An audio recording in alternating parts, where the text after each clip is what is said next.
qu'ils paraissent loin les premiers pas du gouvernement de Michel Barnier.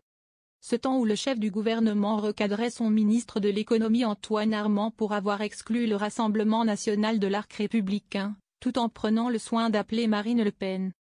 Laquelle se félicitait en retour du sens de la courtoisie du Premier ministre lors de sa déclaration de politique générale, après avoir permis sa nomination en excluant de le censurer a priori. Le ton est tout autre à la mi-novembre, à l'image de l'interview de Jordan Bardella sur BFM TV ce lundi soir. Une motion de censure? La décision n'est pas prise, mais le gouvernement, au moment où nous nous parlons, prend le chemin, a avancé le président du Rassemblement national. Le lendemain, Marine Le Pen chante la même musique depuis l'Assemblée nationale. Oui, la question se pose en effet. Consciente que le sort du gouvernement dépend de l'extrême droite, elle avertissait quelques jours plus tôt auprès de l'AFP, ceux qui sont confiants ne devraient pas l'être tant que ça. De quoi faire trembler Michel Barnier. En tout cas, si l'extrême droite vote une disposition déposée par la gauche, le Premier ministre et son gouvernement seront renversés. Amertume budgétaire. En 2 mois, l'enthousiasme qui régnait au RN a été largement refroidi, notamment par les débats budgétaires guère appréciés par les troupes lepénistes qui espéraient jouer les premiers rôles. Jean-Philippe Tanguy résumait l'amertume ambiante sur BFM TV jeudi dernier. Michel Barnier avait promis la justice fiscale. L'essentiel des mesures fiscales touche les classes populaires et moyennes. Il avait promis la réduction des déficits. On a un déficit qui est considérable. Il n'y a pas de rétablissement des comptes publics. Et, le pire là-dedans, il n'a rien négocié avec le Rassemblement national, il n'a rien négocié avec la gauche. Autant dire que l'extrême droite sera très vigilante à la mouture finale du budget, actuellement discuté au Sénat.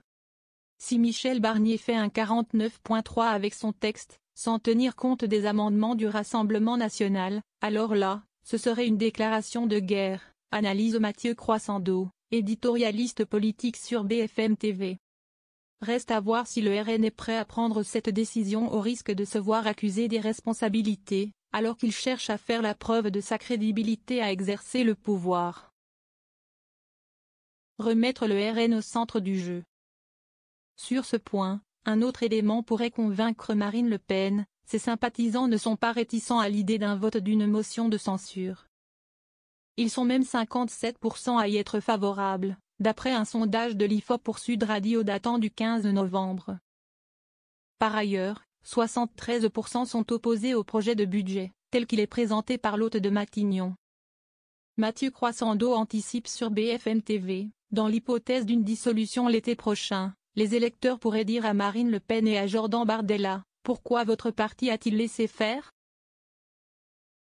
En plus de remettre le RN au centre du jeu, l'éventualité d'une motion de censure aurait le mérite de focaliser l'attention sur un autre sujet que celui des ennuis judiciaires de Marine Le Pen. Cette dernière étant menacée de ne pas pouvoir se présenter à la prochaine présidentielle, après que le parquet a requis mercredi dernier. Entre autres, 5 ans d'inéligibilité contre elle dans le cadre du procès des assistants parlementaires du FN. Faire tomber le gouvernement serait une façon pour le RN de faire diversion et de rebattre les cartes sur le mode « si je perds, tout le monde perd », explique Mathieu Croissando. Jordan Bardella refuse néanmoins tout lien entre une telle décision et l'actualité judiciaire autour de son parti. On ne mélange pas tout, a-t-il déclaré sur Europe 1 et CNews la semaine dernière, assurant que la censure se ferait pour des raisons politiques. De son côté, Michel Barnier aura l'occasion d'arrondir les angles la semaine prochaine. Le Premier ministre a convié tour à tour les présidents de groupe et va recevoir Marine Le Pen pour la première fois depuis sa nomination.